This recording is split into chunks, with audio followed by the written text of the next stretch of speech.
நல்லபடியாக வந்து பிள்ளைங்களை வந்து ஸ்கூலில் சேர்த்தாச்சு. என்ன ஸ்கூலு ஏது அப்படிங்கிறது வந்து வீட்டுக்காரமாக சொல்லுவாங்க.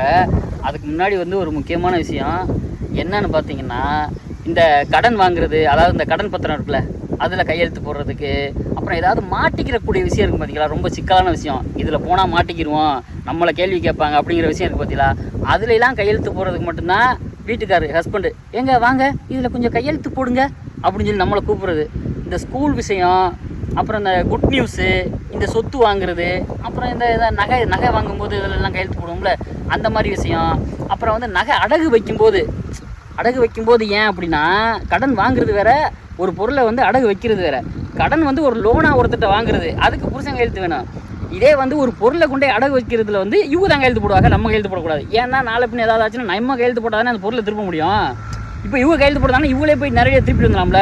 இந்த மாதிரி மாட்டிக்க கூடாத விஷயத்துல இவங்க கையெழுத்து போடணும், மாட்டிக்கிறக்கூடிய விஷயத்துல புருஷன் கையெழுத்து போடணும். ஏங்க, பொதுவா வீட்டுல ஒரு நல்ல விஷயம் நடக்குதுன்னா அந்த இடத்துல பெண்கள் தாங்க முன்னாடி நிக்கணும். பிள்ளைங்களை நீங்க காசை வாங்கி கொடுத்தியே படிக்க வைக்க சொல்லி நான் போய் கட்டிட்டு வந்துட்டேன் கையெழுத்து போட்டு. ஆம்பளையில பூரா கொண்டே ஜெயில நிறுத்திடுங்க. கடன் வாங்குறது உங்க வேலை, அந்த செலவு பண்றது எங்க வேலை. ஓ, கடன் வாங்கிட்டு பேச்சு வாங்குறது, அடி வாங்குறது, மிதி வாங்குறதுலாம் நம்ம போயிடணும். அதை அனுபவிக்கிறதுலாம் இவங்க வந்துடணும்.